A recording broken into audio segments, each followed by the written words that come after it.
Hello, everyone who has joined us for the first Office of Arts, Culture, and Entrepreneurship Arts Talk on the way forward.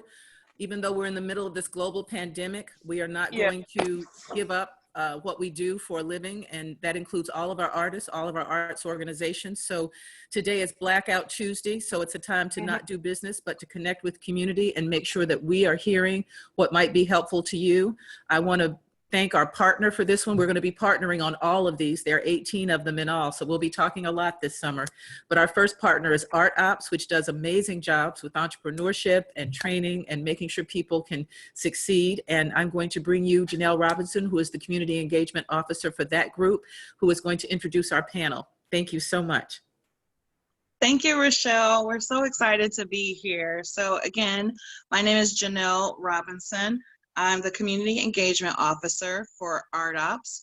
We're an arts management organization based in Southfield, Michigan, and we currently offer a number of services for arts organizations, primarily nonprofits. And we also have a program in partnership with the Highland Park Business Association. We've been in Highland Park for about 3 years now, bringing access and professional development, grant opportunities to artists. And our partner there is Highland Park Business Association. And together we've created the Highland Park Arts and Cultural Council. Last year, the council started a lot of different activities. The point is to, equip and prepare the residents so that they can then curate their own arts programming. One of the activities that we started was the First Fridays. It's a great opportunity for artists and businesses to come together. Artists can use their platform to get the word out, and businesses can host them so that people can learn more about the services and products that they offer.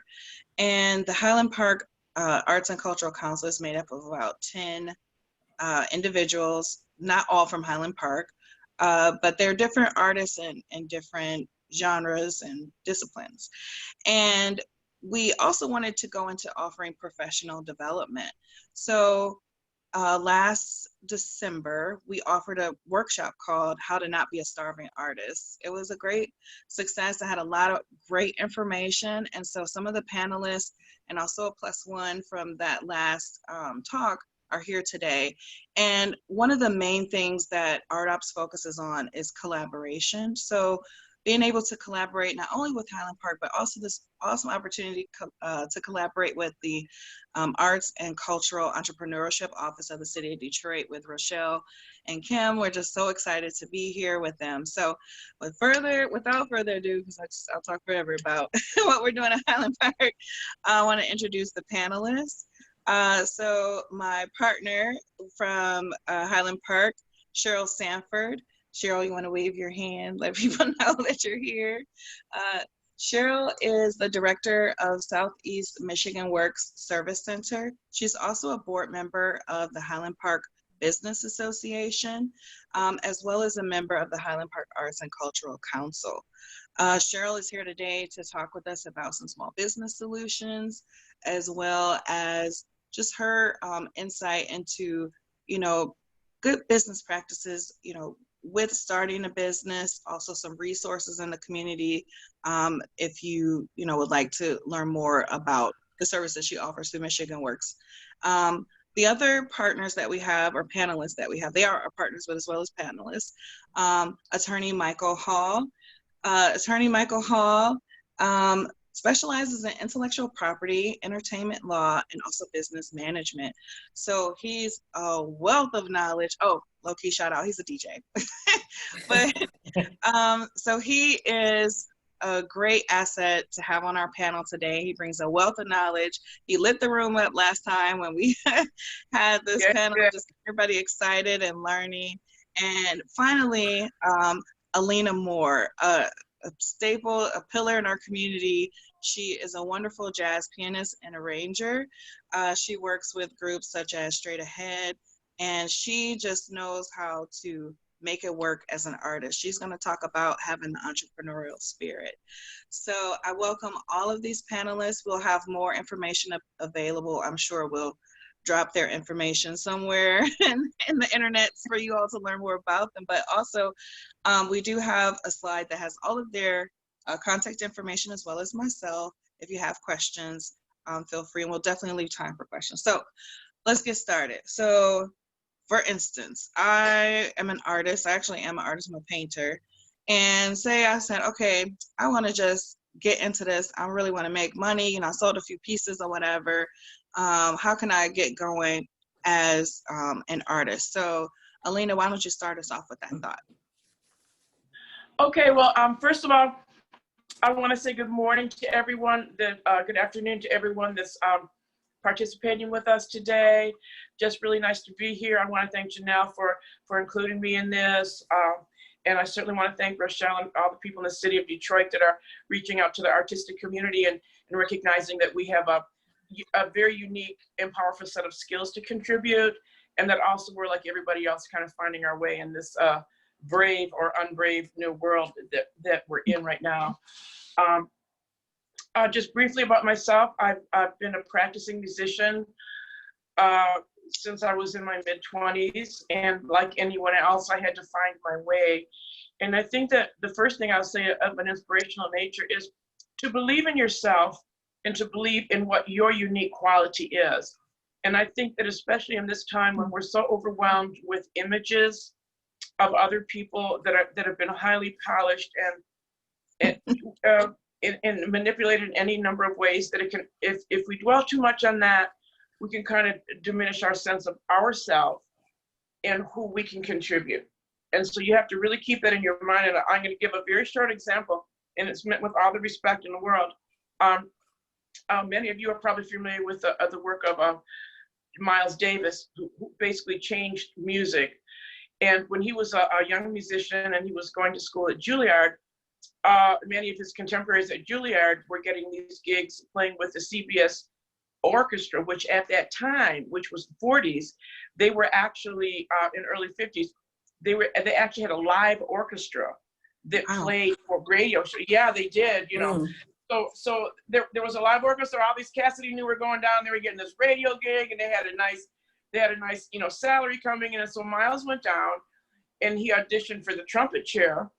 And then when he got through, the people that were holding the audition said, "Well, no, thank you, but no thanks. We actually need someone who sounds like a trumpet."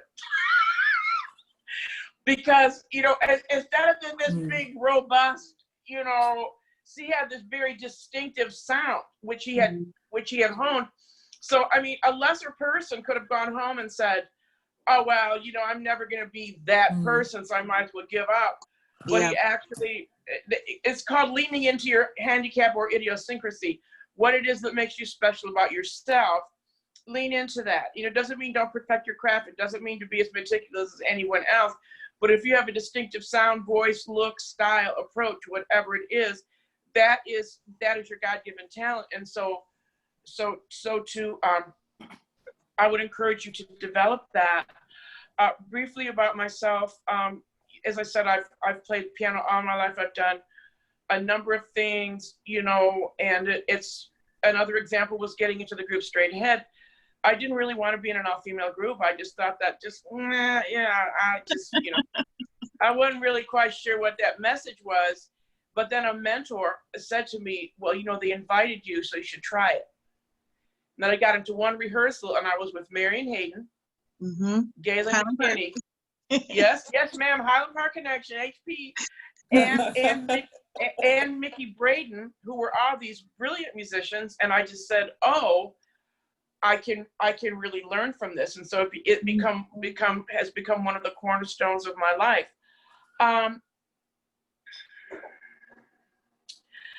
I think that I'll leave it there as kind of an introduction. I do have notes and a lot of things that I want to share with people, but I think it'd be more interesting if we keep it moving. So maybe go to the next panelist. I know Michael has extensive experience as not only as a performer, DJ, but as an entertainment lawyer and as a manager for a number of years. Maybe he can kind of give an overview of his approach, and we can kind of round robin it and then come back to me again. Yeah, for sure. Because Michael, I wanted to ask you specifically, Alina brought up a lot of stuff about branding, Yeah, protecting your brand, but yeah, also you always give good tips about what would you need as an artist, like to get started, like people you need in your life. So any of those things, yeah. we got a little bit of time, we could talk forever, but Right, go right. ahead. Well, real quick, just to give a very, very quick background of myself. Yes. As we said, I'm an entertainment manager. I mean, entertainment lawyer, but and entertainment manager. But Yes. my career, I started off is my undergrad's electrical engineering. I got put into managing artists almost about 20 years ago. And one of my artists was a young musician, talented Anthony Tolson, who was gunned down back in Oh. 2015. I managed him from the time he was 17 till he passed. Wow. And Oh, so, but I learned a yeah. lot. I learned a lot doing that because I was a young manager. So what I got to see was really, I'll just say, the gutter of how you have to go about the music business. And what I would say, as we were talking yesterday, and I've said in that last seminar, the way you start off is the way you end up. This is, if you really want to be you say you want to be an artist, you want to be successful, then you have to start it off the right way. Get a manager, understand how to incorporate yourself. As I said before, I view the artist as a corporation. The manager is that corporation CEO, who then handles the business manager, the attorneys, the road managers, and everything in that organization. That manager should know what's going on. And I've had it sometimes where artists will say to me, well, I don't need a manager just yet. I don't have anything going on. That's the point. If you don't have anything going on, you need someone that you can trust that will guide you down that road to where when you do get to a point of success and that comes, you're ready. The one thing I say is that, success equals opportunity plus preparation. You only control the preparation. So you want to make sure that you're there and ready for when that opportunity comes. So with that being said, that's one of the ways that I would start off. It's like, have your view, have where it is you think that you want to go. Because I always told my artists, as a manager, it's my job to think 5 to 10 years ahead of where you are right now in your thinking. And so then that way I can look at you and say, okay, how are we going to handle your taxes? How are we going to handle your retirement? How are we going to handle a lot of different things? And that, if you in this type of setting right now, is very, very important. How are you, it's not just, okay, we're going to play, we're going to try to make a little money. It's the planning of your life. And so that's why I think that a lot of artists should start off that way, having someone that's going to help them plan their life, including their career. Before you move to the next person, and I know this is just the introductory part, but I'm so glad you mentioned that, and I know we'll talk about it as people have questions. If you are just starting out and you can't afford a manager, isn't it possible for a group of artists to get together and find one person who can help them through all of that? That's actually what happened with ArtOps. ArtOps started off, I think they had like about $2,000 or something. It was a group of musicians, chamber musicians, meaning they played in an orchestra but wanted to have more control over the repertoire that they played and play in a smaller setting. And there was a group of musicians, and one of them just happened to be really good at writing, so they made him in charge.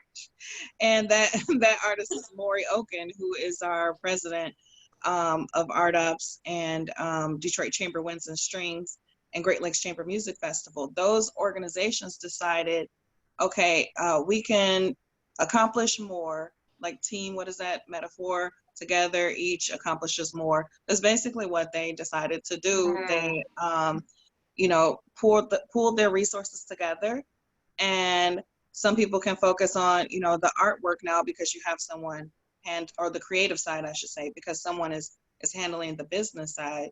And I wanted to toss it to Michael. I don't know if you want to jump in, but I was going to toss it to Cheryl too. Yeah, I had with that, Rochelle and everyone, just to get the way I started off with them, with the group that I was with, was this. And that's why it's important in terms of how you select a manager, because literally I did not take a fee from them or anything for about 2 years. And then they had to force me to, because I looked at my artists as an investment.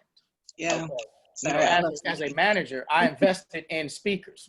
They were young, they were 17, all could play instruments. I invested in speakers. I invested in clothing.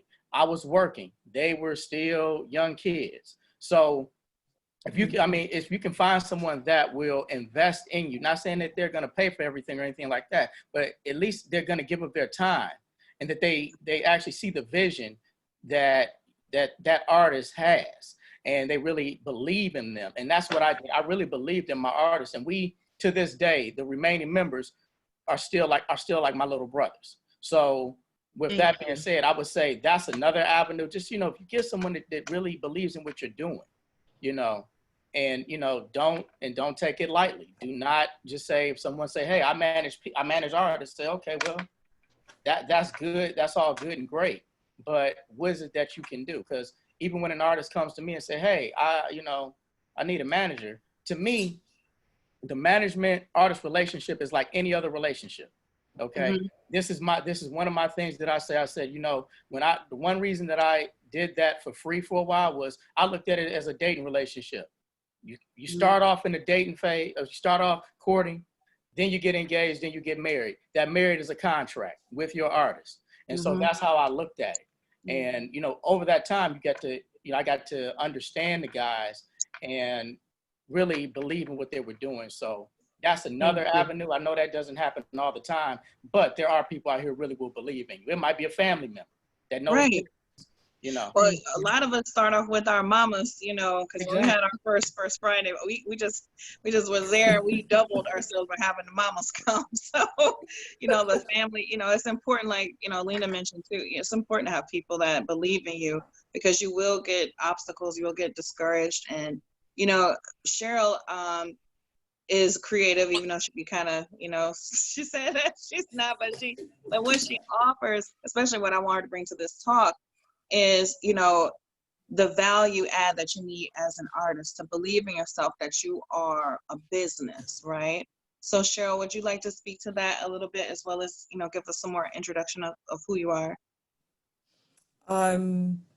Thank you for including me, and thank you for the shout out for being creative, even though I don't think I would like to be as creative as some of the other folks on our panel, but my role, my background is workforce development, and also as part of the Highland Park Business Association, we focus a lot on our small businesses. So we have a range of businesses in Highland Park, from Fortune 500 companies with Coca-Cola, some very large manufacturing companies that are thriving here very quietly, but they're thriving here, to small, you know, mom and pop kind of businesses, and also creative artists or creative entrepreneurs. So because of our partnership with ArtOps, and well, let me go back a little further. We, about 11 years ago, we started a music festival in Highland Park, which nobody expected would be successful, because nobody thought people would come to Highland Park for any kind of entertainment. So flash forward to 2020, even though we're not able to do the kind of festival that we would normally do during the summertime, we now have just a wealth of arts and cultural activities, which is one of the reasons we've partnered with ArtOps to create an arts and cultural council to help support artists in this community. Because, and certainly it was a revelation for me, maybe not quite as much for Jainelle, not realizing all of the artists that we have in this community, and discovering that there's a need to really support them and with their growth and development. So, it's a little bit different from some of the manufacturing or retail businesses that we normally work to support, but creative entrepreneurs are just as important to our economic development. I believe Rochelle mentioned earlier the economic impact of arts and culture, which we kind of take for granted. And there's a recent study that we can talk about a little bit more that just kind of studies the impact of of that kind of industry on a community, which we tend to take for granted. You know, so we're looking to do more to support artists in our community, especially, you know, individuals who are trying to figure out, you know, it's great that you're creative, but as Michael said, it's, you know, it's a business. And, you know, you need to understand budgeting, you need to understand how to price your product, how to develop your value. And with everything going on now, how do you continue working with all the different online platforms so that you don't lose ground as an artist? Because right now, you know, we're not doing large venues with thousands of people. How do you continue to support yourself and thrive as an artist given our current economic situation? So those are some of the resources that, you know, we're hoping to do more to build out that toolkit and be able to provide for artists in the area. Yeah, well, thank you so much for sharing, Cheryl. I know we talked about last night about Highland Park Arts and Cultural Council creating a toolkit for artists, but that's going to be not just for Highland Park artists; it's for all artists, right? No. And one of the things we talked about, I know Michael mentioned and Alina too, and we're just going to freestyle it, but like time management, you know, and also like making sure you have all forms of payment, right? Like that's like some basic business stuff, like, you know, having your business card. You know, there's different online platforms that you can use. So whomever would like to jump in, but there's a lot of things there that we can really go ahead, Alina. Sorry, and feel free, any of the panelists, to jump in with questions or comments. And I wish that the people that are viewing could do that too, but I know that there's going to be a part where we can hear from you, and I'm really looking forward to that. And I just want to say, as a brief aside, I hope everybody has a notepad and a pen or pencil, because we're going to follow through with making this toolkit and other things available, but just to make sure that you get this. So I'm just going to kind of start at the beginning, and, you know, because I think that we want some real how-tos.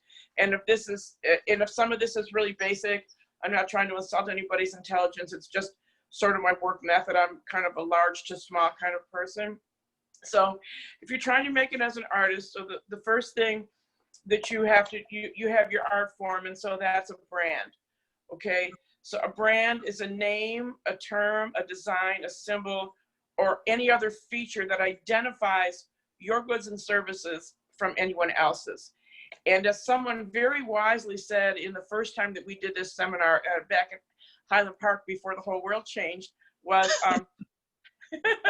was that America teaches you how to do that. I mean, we are inundated with marketing and branding messages all day long. So that's your model. So, I mean, so how do you do it if you're just starting out, which I've certainly been there. I would say start local and then expand.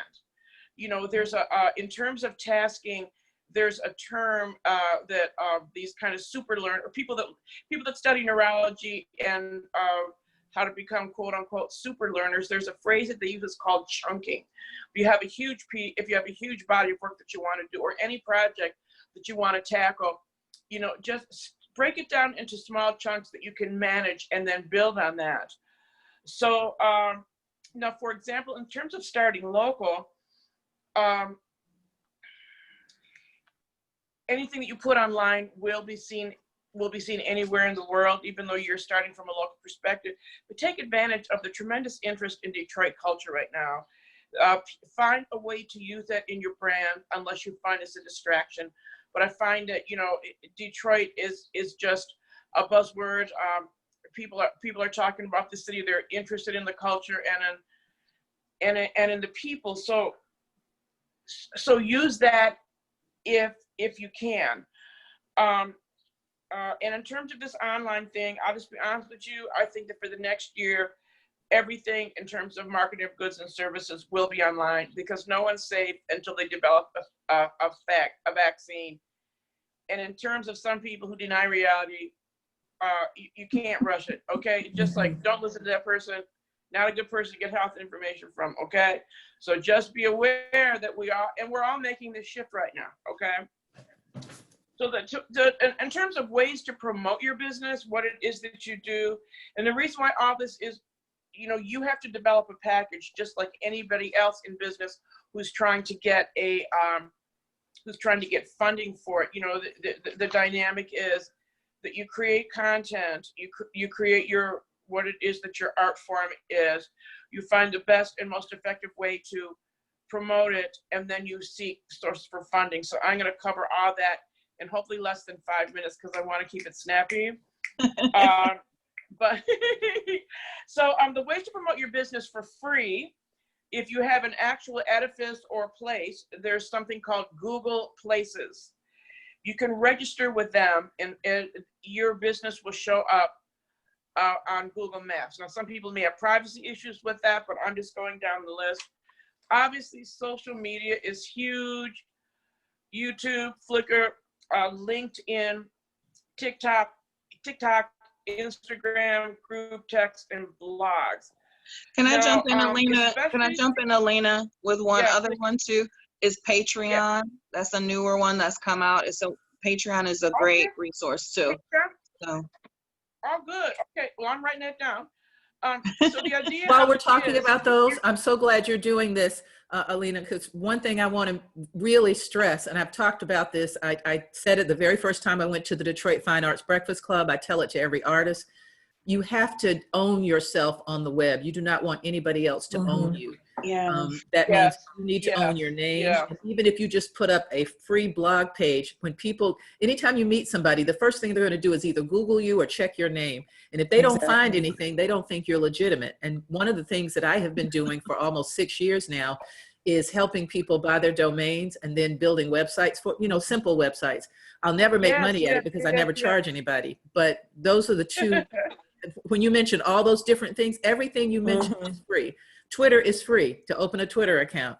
Right. Facebook is free. Do those accounts that say you're somebody and have people like it. I'll come like you. So I just wanted to ask you about that a little more.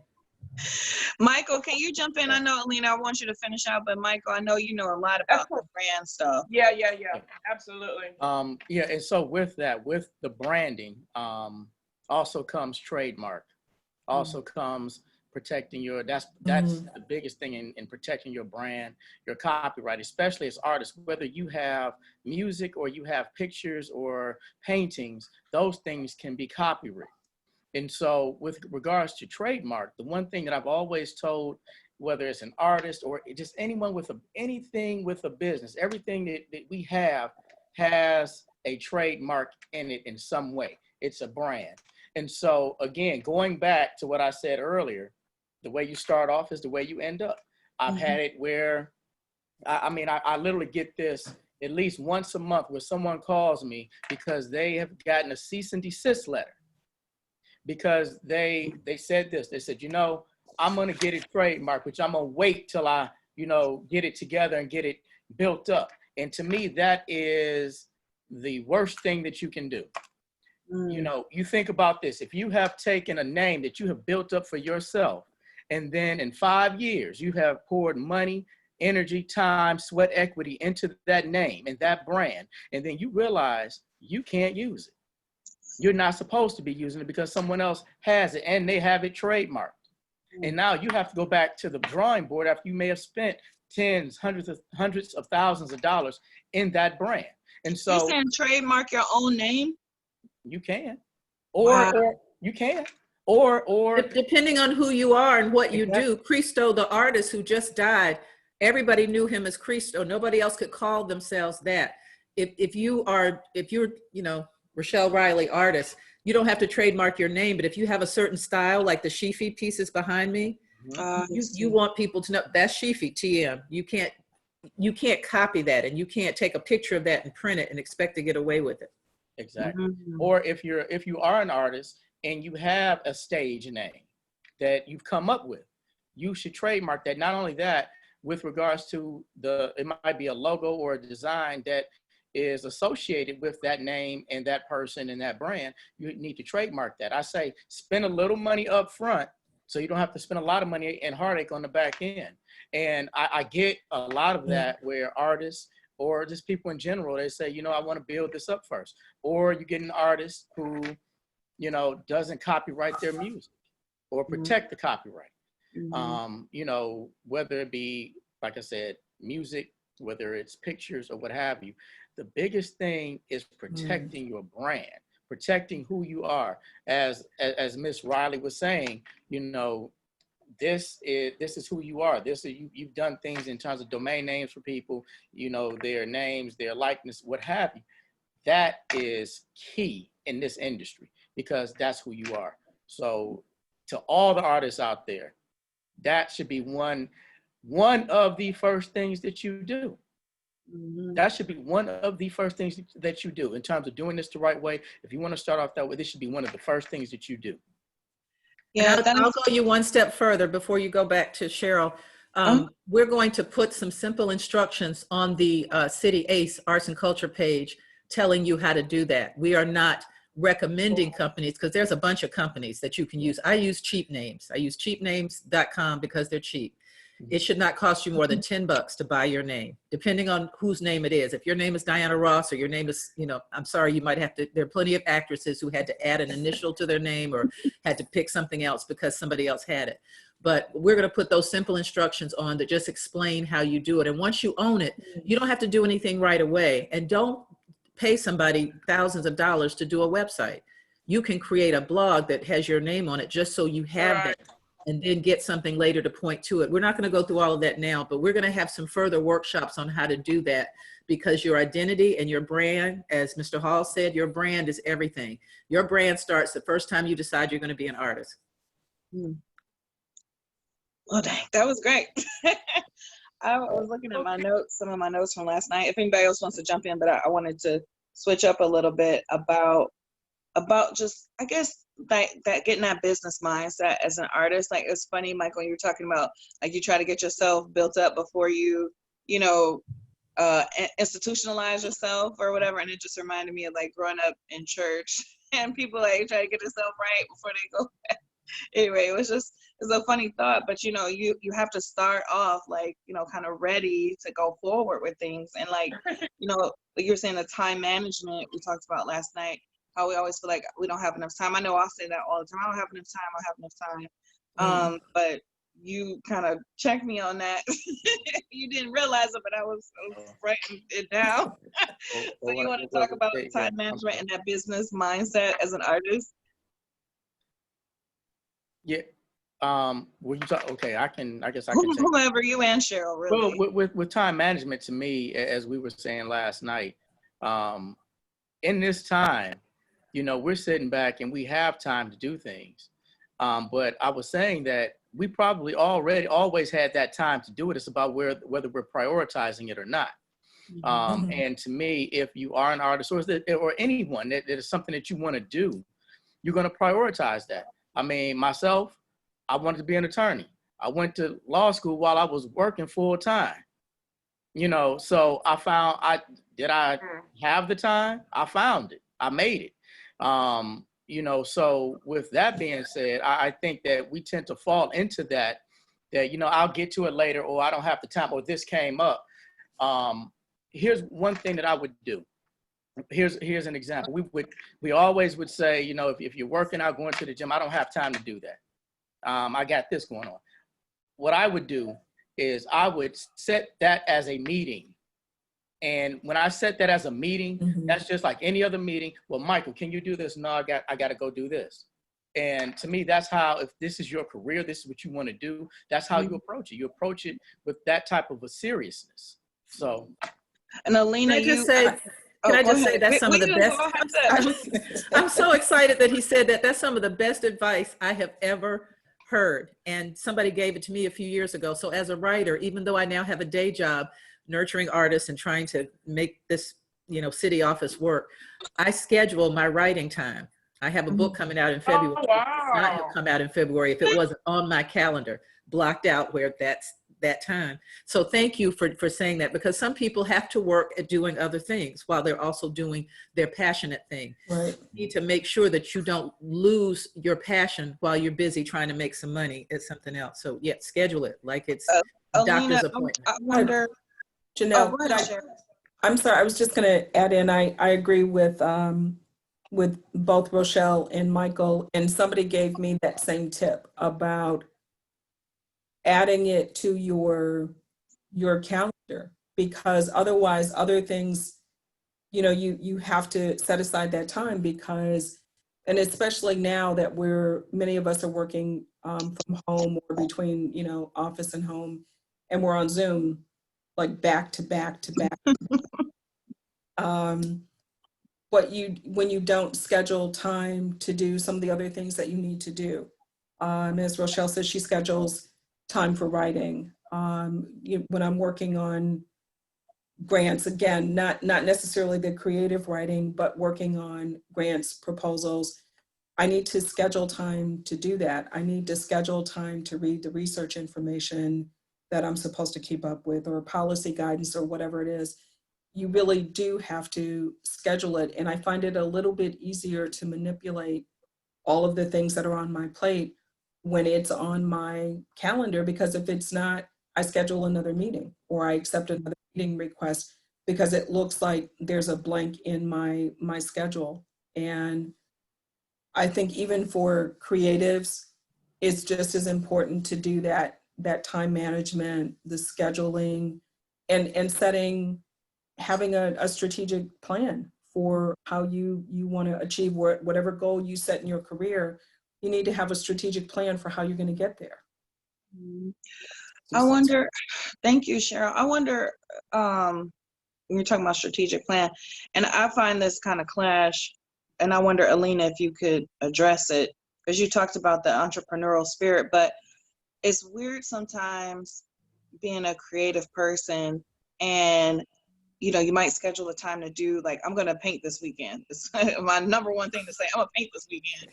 And I never get to it because it's a different type of headspace to be in, you know, creatively, right? So you might have time to do that, but I think sometimes you have to, I mean, I'm so swayed by, you know, our present circumstances, you know, that's going on in the country and different things like that, or whatever might be going on, like finding the way to be creative, but also in a timely fashion. But you talked about that entrepreneurial spirit, like there's a lot that we're asking artists to do. So you see, you know, can you talk about that, Alina?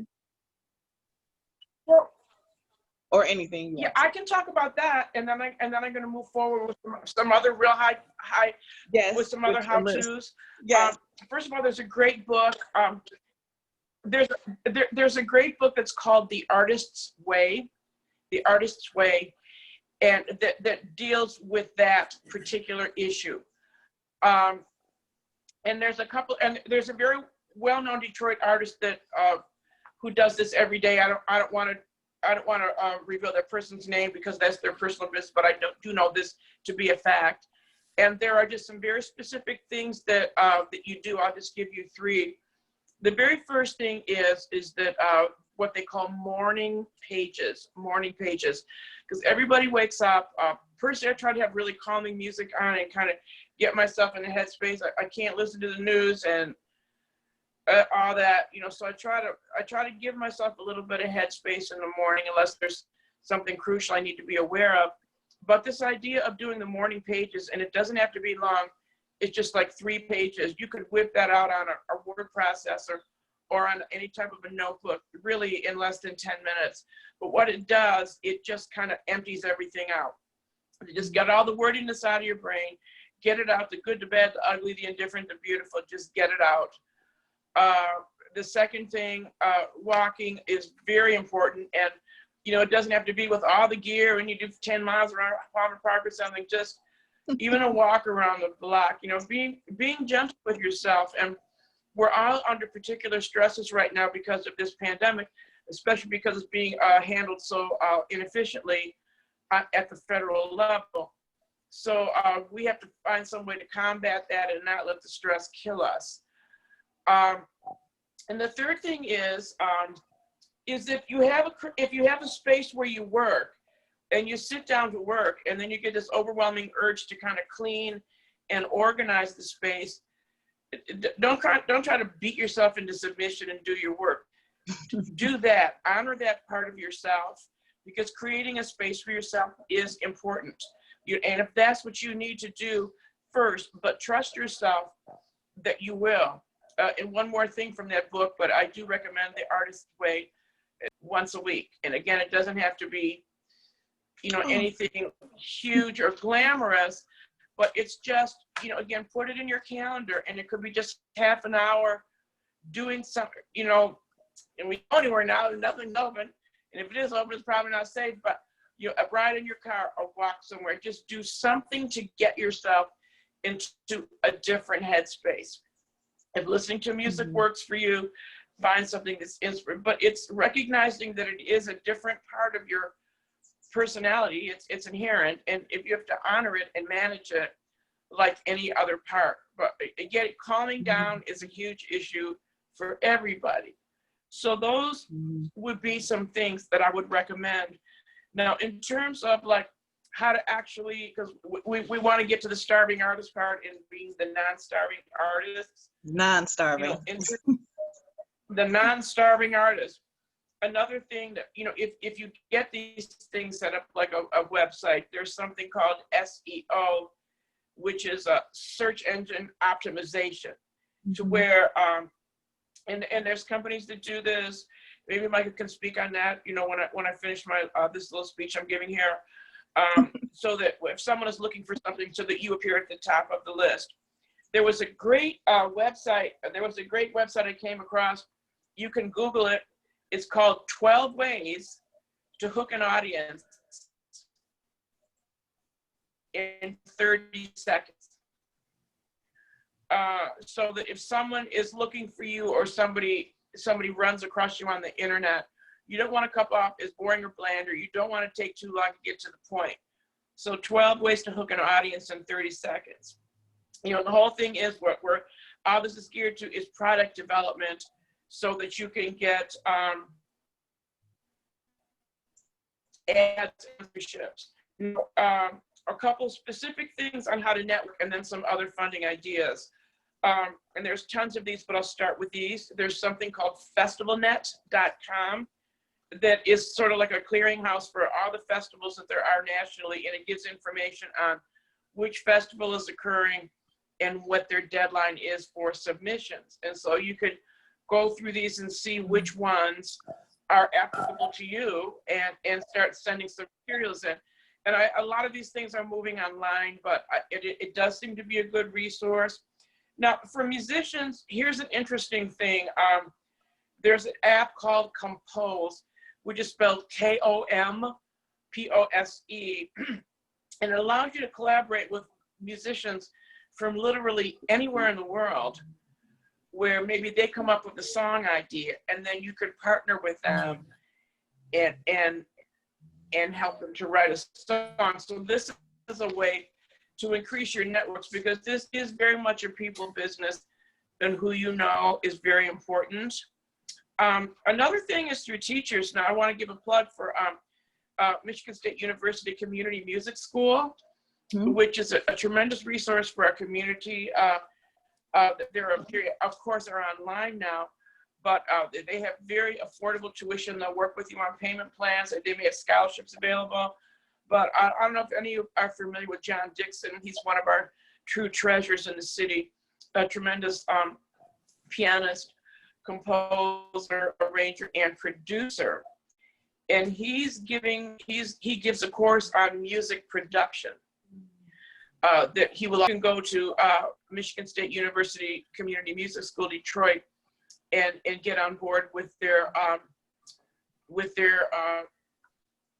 application and registration program, because getting to know people, you can meet people in the class, and John, you never know who's going to recommend you. There might be just that one particular thing that you offer that someone needs you. I'll give another perfect example. Tia Fuller is an alto saxophone player who is having a tremendous career in her own right, but who also is a paid member of Beyonce's band, and they get stupid money just to be on retainer, even when Beyonce's not working. How she, and she's a tremendous person. I met her, I played with her. She's amazing. How she actually got that hookup was that she went to New York, and she just started networking with everyone that she thought of. And she took saxophone lessons from our very own James Carter. You know, and you know, he mentioned her to somebody, and mentioned her to somebody else, and then she got that hookup when they were auditioning for her band. So these are ways that you can collaborate with other people. One more thing, and I'm going to get to some granting possibilities, and Michael can speak on this more. There's a website called dittomusic.com, DITTO music.com, and it explains the process of getting your music licensed and distributed so that it can come to the attention of people that are looking for music, theme songs, or background type music for jingles, TV shows, live streams, anything like that. So these are ways people are looking for you.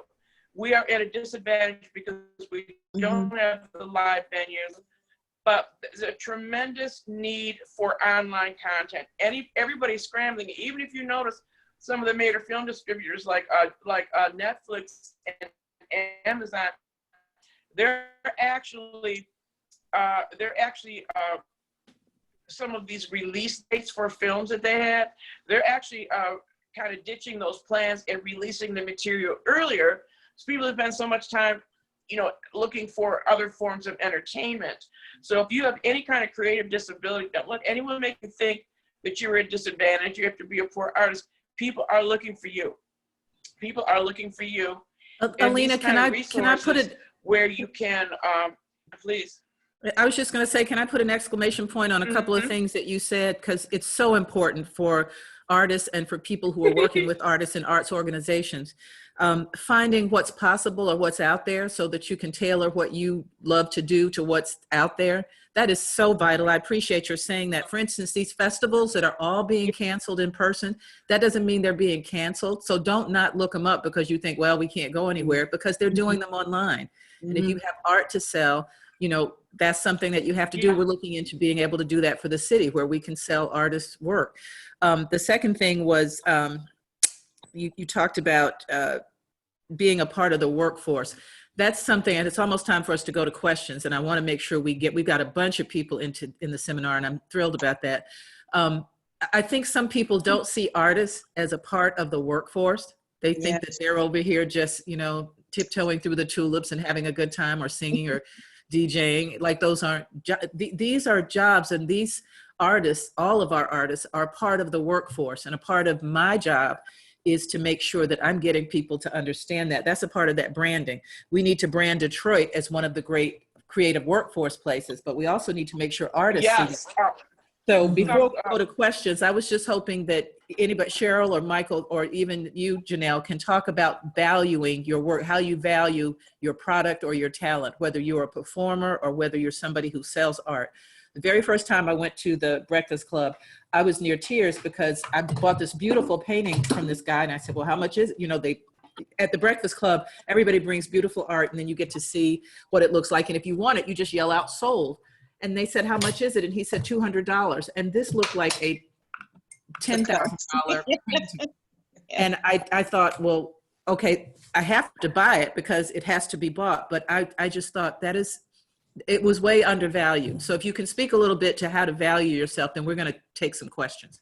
If I could say this, one thing, and I know that Alina can speak as well.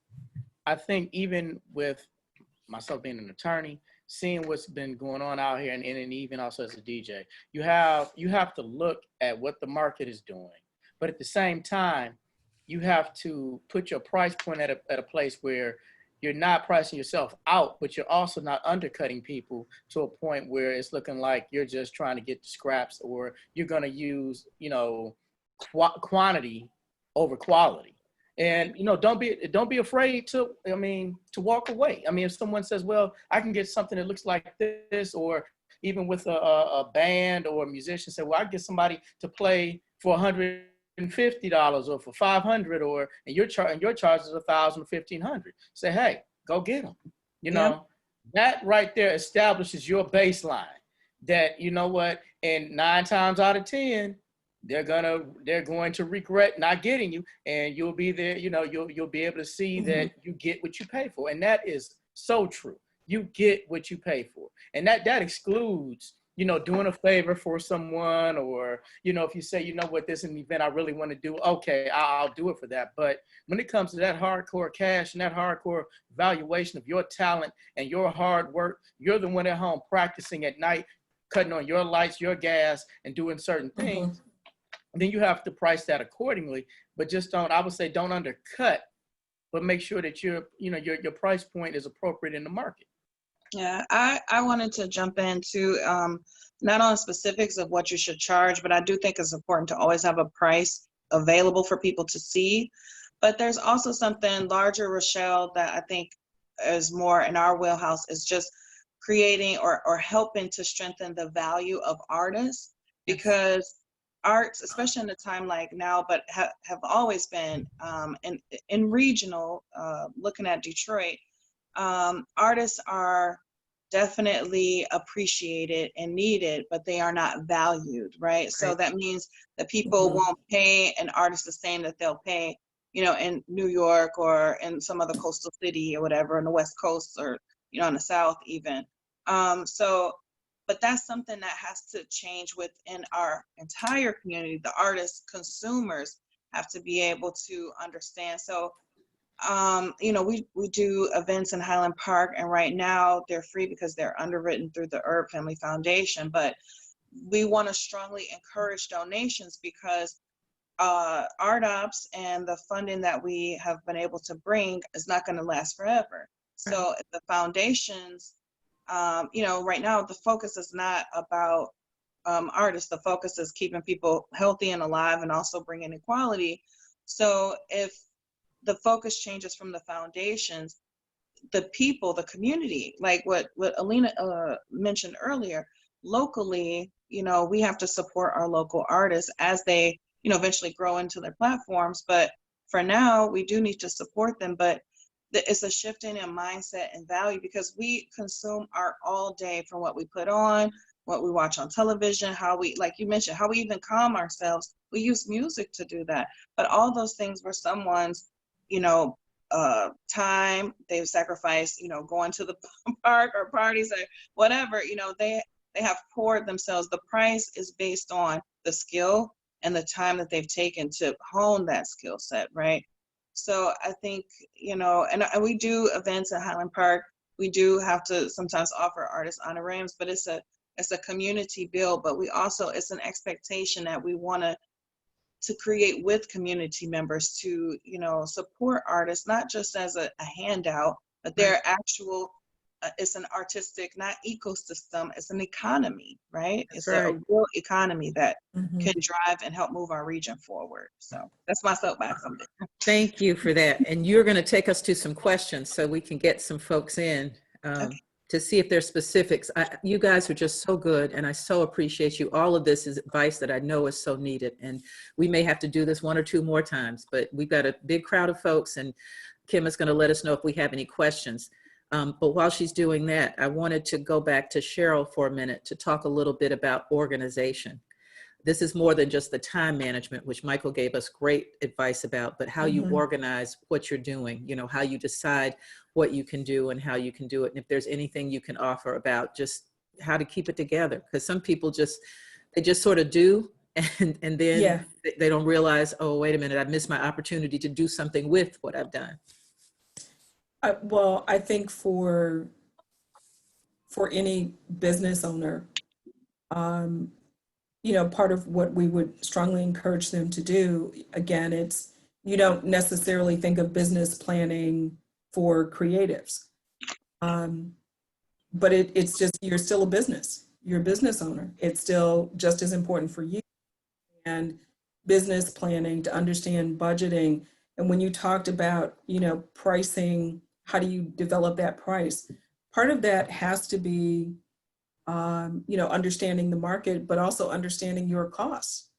And So you don't want to undervalue your work and end up going in the hole because you didn't charge enough money to at least cover your basic costs. So understanding that that the financial stability, the financial coaching is just as important for you as a creative as it is for Coca-Cola. Probably more important because your margin of error is much smaller. So if you decide to put on a performance and you don't charge enough to cover all of your costs, build in enough profit for yourself, if you don't understand how to do that, you're really undervaluing yourself as an artist. And, if you're looking to grow and expand so that you can bring on a business manager and hire people to help you do what you need to do and to grow and expand. So I think the financial coaching piece is really critical for creatives to understand that. And there's there's a book called Arts and Numbers, which talks about that financial coaching with respect to artists, because it's a little bit different for if you're in the construction industry, understanding how to budget when you're a carpenter and maybe you work 9 months out of the year is a little bit different from you get a paycheck every 2 weeks. You're an artist, understanding how you need to budget if that's how you make your living.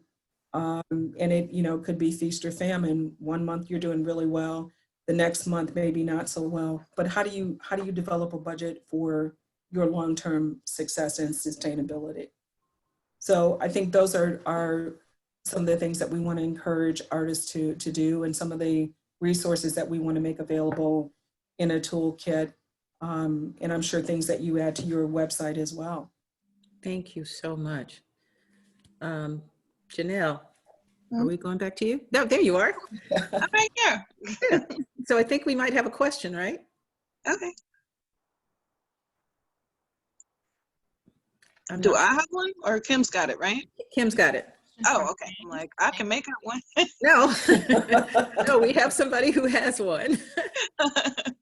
We have a question from James. James, you're unmuted, so you can go ahead and ask your question. Hi, thanks, Rochelle, for putting this on. And I hope that you'll continue to have more of these kind of sessions. Really had more of a comment. My dad's 92 and moved the family to New Orleans, and he plays jazz. And he moved his New Orleans jazz band over to Ocala. And the importance of a manager can't be emphasized, greatly. I mean, it's really important, because being a creative person, I need to be focused on my creativity, right, not on running the business side. And a lot of people on the creative side, whether it's art or music, give it away when they really need a business manager to help negotiate the business side of it. The last thing I wanted to point out was I was talking to the executive director of Shane Park, and I stayed in Detroit because of this great music scene with the jazz festival and all that sort of stuff. And I explained to her that I wouldn't come to Shane Park right now unless I felt secure. So on the MEDC website, there's a lot of great information of how do you open up, say, an arts and culture kind of venue. And I've got one coming up in Port Huron later this month. I haven't canceled it yet, because I believe people want to feel secure. And if I knew I went to Shane Park and I wouldn't end up in the hospital 3 days later, I would go. So there's a lot of great information in there. And I think the artist ought to take that to those venues and say, look, I have a plan, I have a methodology where I can do my gig and people can be safe, and we can have a great time. Over. Thank you. Thanks so much for that, for both of those comments. I do want to say on behalf of the city that the city and Mayor Mike Duggan are following the governor's plan, which means as she Right. opens up in phases, that's what everybody else will be doing. And the Aretha Franklin Amphitheater, formerly Shane Park, is one of those venues that unfortunately is going to be at the end of the list because of its size and the fact that it would be a lot of people, you know, together. So nobody knows when any of the venues will be able to open. But as you know from the news, the governor did say that restaurants can go ahead and try to do something at 50% capacity. So one of the things I would suggest to musicians and singers, not bands, not a lot of people, but if you are a solo artist or you're a duo and you're looking for something to do, check with some of the great restaurants that are going to be opening back up and see if they'd like to have a little entertainment, you know, in this space. Think outside the box for anything that might be possible. But whatever is going to be done is going to be done on the governor's schedule. So not the Aretha or the LCA or anything is going to be open next week. I think that, Rochelle, I think that goes to Alina's point about, you know, the content creators are controlling the day, right? The content creators are going to know, you know, how to put stuff online. I think this time that we have is always, you want to keep yourself current in your art form, but also in the things that are going on and the platforms that you have to, you know, showcase in. Like what you said, Alina, about Miles Davis, you know, being in a live band or whatever for a TV show, you know, that's different now. People use tracks and stuff. So, you know, being able to adapt and, you know, the ArtOps does provide, managerial services to more organizations, but there are other places that, you know, offer individuals and, you know, like to Michael's point, even if you can find someone that you can trust, you know, to just help you do that business side, like a restaurateur to a chef is what you really would benefit from. So next question. I want to take a minute to make sure that the participants know, just click your raise your hand button and Kim will know that you have a question. You won't be able to come in unless you raise your hand so she can see you. But we welcome the questions and just make sure that you hit that. There's like just a little button that says hand raise and then she can let you in. Alina was gonna go. Yeah, and I think this is really great. And I wanted to add one more just kind of brass tack things into the how-to, because there's no way around it that everyone has taken a tremendous financial hit from this. And another option, we've talked about a lot about doing things on the free market. And the other thing to explore are grants. Now, I was really gratified, and I salute you, Rochelle, and everyone that you work with. City of Detroit has a City of Detroit mi.gov. City of Detroit mi.gov. There is a website where there's a lot of grants that people can apply for. Yep. Artistic grants of various things. I'm going to run through a list and then I'll be quiet. ArtNet, Artwork Archive, Art Space, a clearinghouse called Grant Space, and another one called Artist Relief. You can actually Google these types of things. There is money that is out there for people that is out there, and it's money that you deserve, because if you're a content creator, you're working all the time, and that's something that we haven't really delved into yet. But please avail yourself of that. You may have to do some digging, some research, but there is actually money out there to help people get through this crazy period that we're in right now. Thank you for saying that, Alina. And I want to make sure people know that website is detroitmi.gov/ACE. detroitmi.gov/ACE for arts, culture, and entrepreneurship. And we will make sure. One of the things that I'm trying to work on now is doing an artist census, so that we can make sure that we can get information to anybody and everybody who is an artist, a culturist, an arts organization, so that whenever we get notifications about a grant, and the city gets notifications all the time, when the NEA has a grant, we get a notice. What I want to do is make sure that I can tell everybody. I can't always get it in the paper, because if I still had my column, I'd just write a column. But we want to train people to come to that site to look for information, or they can follow us on Twitter at Detroit Aces. We're your Aces downtown. Go to Detroit Aces, and we post things there all the time, as well as other organizations. Kresge follows that account. Knight follows that.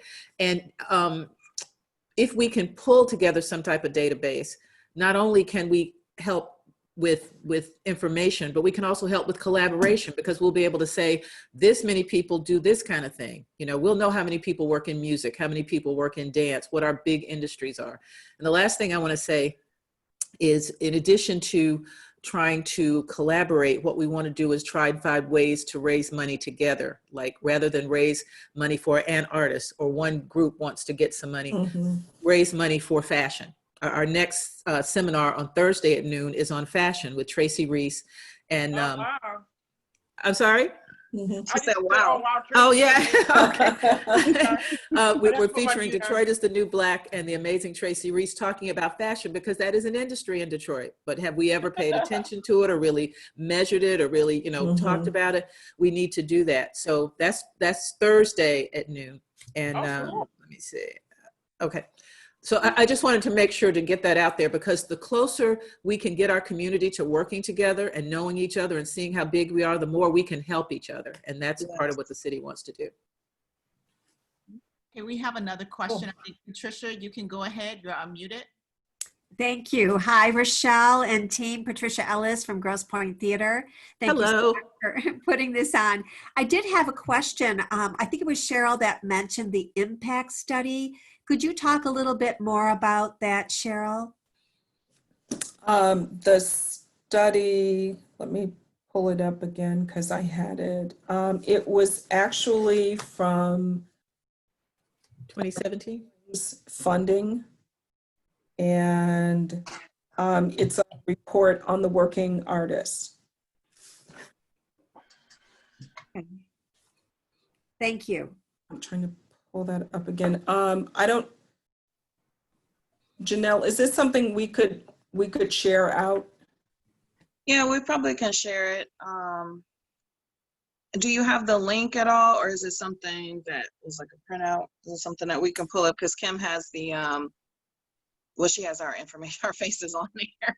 Is there a link to it that you can give her, Cheryl? Let's see. Look at these great photographs, Jainelle, Cheryl. Wow. That's shout out to the Stillman Foundation. I was a Be Me fellow, Be Me. And we don't actually have gang signs. I don't know what I'm doing. I have to thank the secretary for the Highland Park Board of Education for making me look like a superstar. Really appreciate that. Well, Patricia, I can tell you, if we can't find it now, what I'll do is get it from Cheryl and put it on the website on detroitmi.gov/ACE, because I'm sure a lot of people would want to read it. I'm glad you went back and mentioned it. Thank you. It is clarkhullingsfund.org. And that's Clark, HULINGS fund. Okay. We'll find that, and I'll have that up later today. Okay. Thank you. Thank you. Then we have another question listed as Preciously Blake. Okay, hello. Oh, hi. Hi, sorry. It's Precious Blakely. I am a creative producer and the founder of Precious Media, LLC. I'm also a very proud born and raised Detroiter. I went to college to learn film and spent the first 14 years as a Detroiter in performing arts schools before those programs were cut before I became 18. I was a great benefited student from those programs that created the creative that I am today. And I cannot thank you guys enough for what you got going on here today. I'm so inspired by everything that you guys are discussing. I didn't know some of these things were out there and available, so I greatly appreciate this to be available for all entrepreneurs and artists in the city right now. So thank you so much for that. I more so was raising my hand because of what you guys were talking about as far as building a system to be able to not only, take that information that the city obviously has on the websites and be able to get that out to those people who it qualifies for, who obviously could benefit greatly from that information. And I just wanted to go ahead. I mean, that really perked my ears up. That's something that I greatly personally think I'm very passionate about with my production company, Precious Media. I've been preparing to reopen as far as live productions, and I coordinate both digital productions for film as well as live music productions. And so I've been preparing to try to have those events and spaces in a safe manner. And I really, really appreciate the tools and the gems that you guys have available. And I just wanted to let you guys know, should you need any help building that system of, you know, bringing people together so that, hey, I wish I could tell more people about it, I really would be more than willing to help. You're hired. Right. Send me an email. Mind you, I have no budget, so you won't get paid, but you're hired. Hey, like I said, I am an entrepreneur full-time 100%, back in the city of Detroit for 4+ years now. And it's something that has been not only extremely enlightening and just eye-opening as a person who I moved away from for college when I was 18, didn't come back to the city until 10+ years later. It was extremely eye-opening just to come back to that environment, especially when I didn't plan on moving back to Detroit from California at the time. But I mean, in these past 4 years, I basically, there's nothing that has been more confirming for me that this is exactly where I was supposed to grow as an artist at the time when I came back. And that's what I mean by me being extremely passionate by the growth of not only my artistry, but as well as my company, Precious Media, in the city of Detroit. I've become extremely passionate about connecting other artists and bringing those, essentially bringing access and information to people who typically don't have access to it. Right. And that's just something that I'm very passionate about. So I just kind of caught on to that you ladies were referring to. And so I just really want to raise my hand and really be like, hey, you guys, I think that that's something that I definitely can, you know, step forward and be useful for. Thank you. Thank you so much. Looking forward to the email. Oh, of course. Thank you. We have another question from Rebecca. Hi, Rebecca. Hello, can you hear me okay? Yes. Well, I'm listening way up here in the Keweenaw Peninsula, so I'm about 10 hours from you. So I want you to know that your community extends throughout Michigan, not just the Detroit area. And I am the director of Real People Media, and we produce the Red Jacket Jamboree. It's an old-time radio variety show. And we produce that in front of a live audience at venues in the Keweenaw Peninsula, most recently at the Rosé Center for the Performing Arts on the campus of Michigan Tech. And my question is, we are a storytelling show, and we have a limited budget, but we do pay artists to come up here. And we've looked into having storytellers from the Detroit area to come up and share stories with us, also performing artists. And one of the problems that we have in doing this is the cost, and a lot of it is just the cost in travel, which is about 10 hours from Detroit to make it to the Keweenaw Peninsula.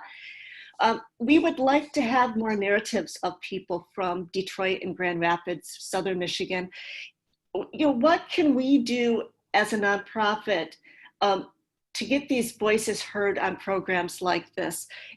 You know, I spent a lot of time writing grants and trying, it's, you know, hard just to come up with the amount of money to pay our performers. We want to make sure all these voices are heard, and perhaps there can be some fund for things like this that we can be sharing more stories.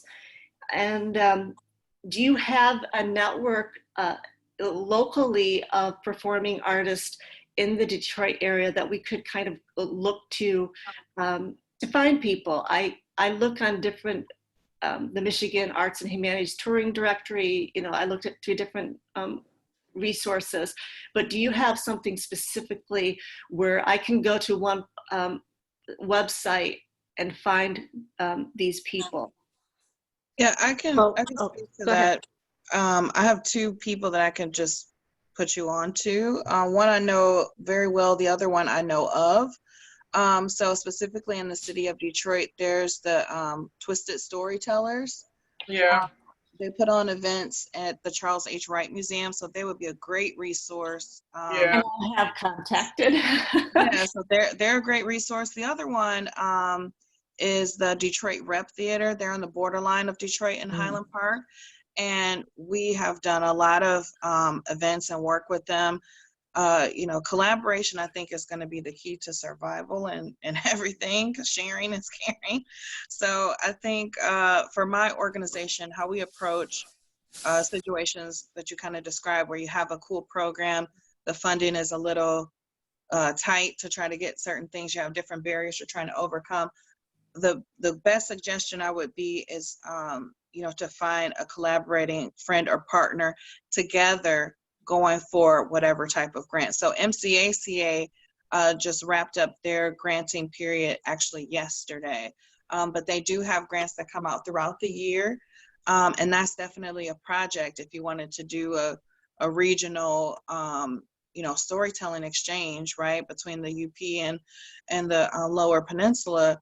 You know, coming up with a way to craft your narrative so that it was compelling, interesting, and then, you know, working together as far as, you know, who's going to do what. I'll work on the budget, this person will work on that. But I think, you know, the first part is what you're doing, looking for partners and, you know, finding someone maybe in a similar art form, and even thinking outside of your art form. It may not be a storyteller, it might be, you know, a drum circle group or something like that. There's, you know, a lot of different drummers that you could incorporate, or musicians. So I can go on and on as far as coming up with stuff, ideas, but feel free to reach out to me. I would love to put you in touch with the two groups that I mentioned. And I want to mention a couple of things. I work with the National Writers Series in Traverse City.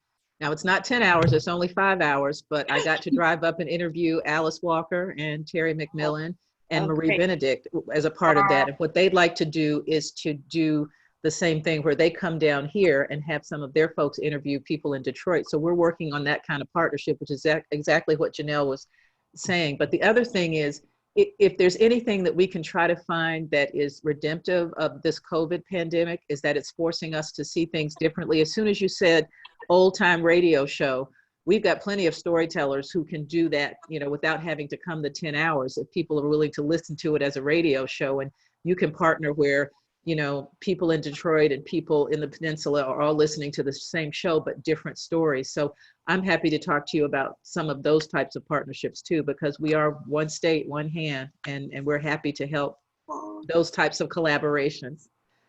Did I just come up with another slogan? I know, I'm like, my hand. Actually, it's two hands. Wait a minute, we got a trademark there. But Cheryl, that's Trademark. But I hope that's helpful, Rebecca. And again, please be in touch. I give everybody our email. I give everybody my cell phone number. It's 313-720-1016. And we'll try to help you however we can, because there are a lot of individual storytellers who work for themselves. Some of them have managers, Michael, and some of them don't. But then Twisted Storytellers is an awesome group that might be interested in doing something all the time. So give me a call. We're happy to talk you through it. Right, thank you. Thank you. Yeah, I'm good friends with the Stantons, so Oh, so you know Ann and, okay. yes, thanks. Well, we're determined to make that road shorter. So Yeah, very good. thank you.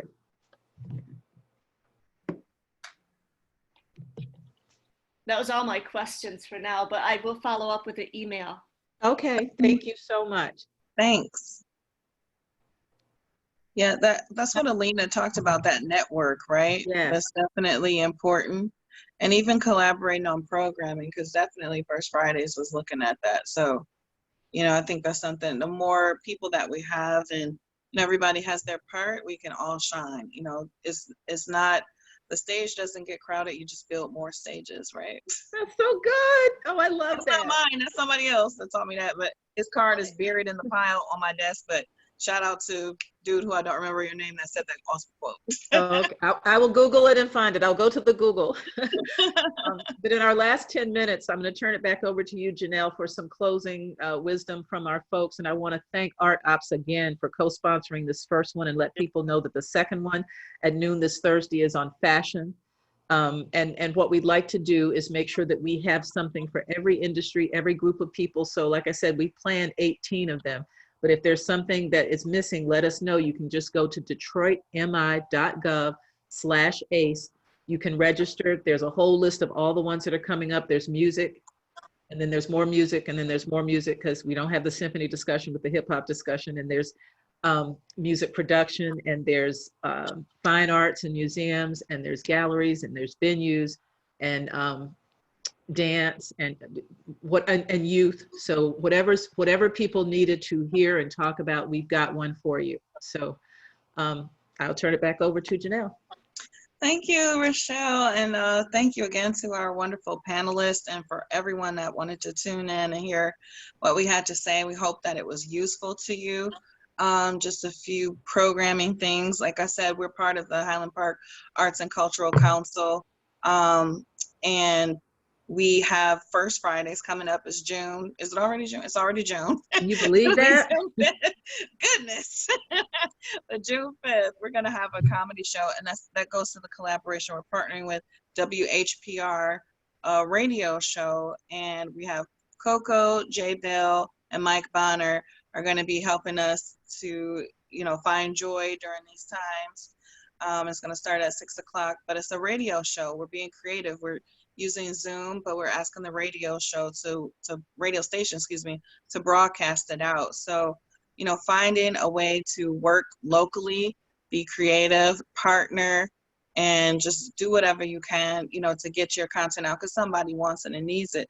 So I'm going to turn it over to my esteemed panelists. I'll go in alpha order, like I do on my Teams call in the morning. So Alina, do you want to start it off with closing thoughts? We have about 9 minutes. Mm-hmm. Yes, I think that there's probably so many people that were listening and that we didn't get a chance to hear from you. And I know that it was impossible, but there are many ways to keep in touch. And I think that Rochelle talked about getting a database. And I think it's really important for us to stay in touch because things are changing pretty rapidly, and funding sources and opportunities are coming in all the time. And I think that if we have this idea of working together and that there are many resources that we can share as opposed to, I just found out this one thing, I got to hoard it and not tell anybody. We can increase our productivity and just, the synergy that we get from being together. I mean, these have been hard times to be locked up at home and locked up. And, Locked up. Anytime, thank you. Anytime that we can be around each other in any way is just really important. It's just really important for us. So let's all stay in touch. I personally am available. I can we can go through Michelle or Jainelle, whoever would be the best person to do it. I don't mind taking people's emails. I don't mind developing a relationship with someone where I could mentor or advise you with whatever I could add. And the main thing that I just want to say in closing is let's stay in touch, okay? And thank you everyone for coming. It was really an honor to be here, and thank you, Jainelle, for inviting me. Oh, thank you, Alina. Miss Cheryl. Yeah. Likewise, just to reiterate, I appreciate being part of the panel today. Thank you for inviting me, and hopefully, we were able to share some useful information, and I hope that we continue to collaborate, especially with the goal of coming up with a toolkit that we can share with that's a great idea. Southeast Michigan, and to continue these platforms where we can share the information as well. I think that's really it's an important way for us to connect as this is becoming our new normal, and we're all getting better at using Zoom. I didn't get kicked off at all today, so that's so I think it's an important collaboration, and I hope that we continue. Thank you. Okay, I guess it's on me. Yes. Well, one thing that I want to say, and what Cheryl and Alina both said is, in terms of collaboration, just going back to what I was saying with regards to artists, management, and etc. I'm willing, if someone needs some advice, I'm willing to give that advice, because one of the reasons I became an entertainment manager and subsequently an attorney is to help protect. I think that's very, very important, whether it's musician, comedian, artist, or what have you. And so I'm willing to, if someone has a question, if you have a contract or something that you're not sure about, I don't like to see people getting taken advantage of. So You know, if there's anything I can do, you know, please reach out, as my information, I believe, is out there. But I think this is a great forum, and I think that we definitely we should do something like this again. So Yeah. I appreciate the opportunity to speak. Yeah, well, thank you all so much. I would be remiss if I didn't let everyone know that, you know, you probably already know that, you know, Black Lives Matter, Yes. Black culture, Mhm. our creativity, it changes the world and makes it a dope place. That's Yes. exactly right. You know, I'm so touched and excited from, you know, everyone coming together and sharing. So I just want to, again, thank the city of Detroit, thank Rochelle and Kim and everyone that joined us today. We love you. We're here with you. We listen, and we're with you in solidarity and in art. And before you sign off, I want to remind people that we don't want you to just be counted as artists when we do the artist census. We need you to be counted in the US Census. That is where the dollars come Yeah. from for us to be able to do the things Yes. we do. If you want your cities to be able to do for its residents and its citizens what they can, then you have to be counted. We don't get as much money from the federal government if we can't prove that there are people here who need it. So please fill out the census. It takes 7 minutes. I did mine in 10, but I'm slow. So please do the census. Thank you. So thank you to the panel. You guys were awesome.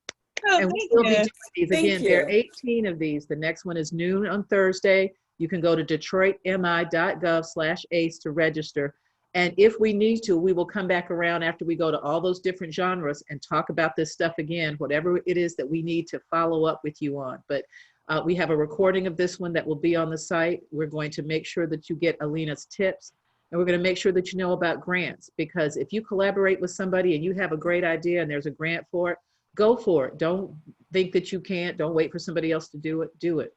And if you don't know, call me. And don't think I didn't hear Michael Hall say he would help somebody out. Y'all better have written that down. Because if I were an artist, if I were an artist, I would be dialing his, I'd be looking him up now, writing his number down, you know, crawling. So pay attention. I mean that. I want to help you. Okay. Thank you so much. Okay. Yeah. Thank you. Thank you. Thank you. Have a good day. You Bye-bye. too.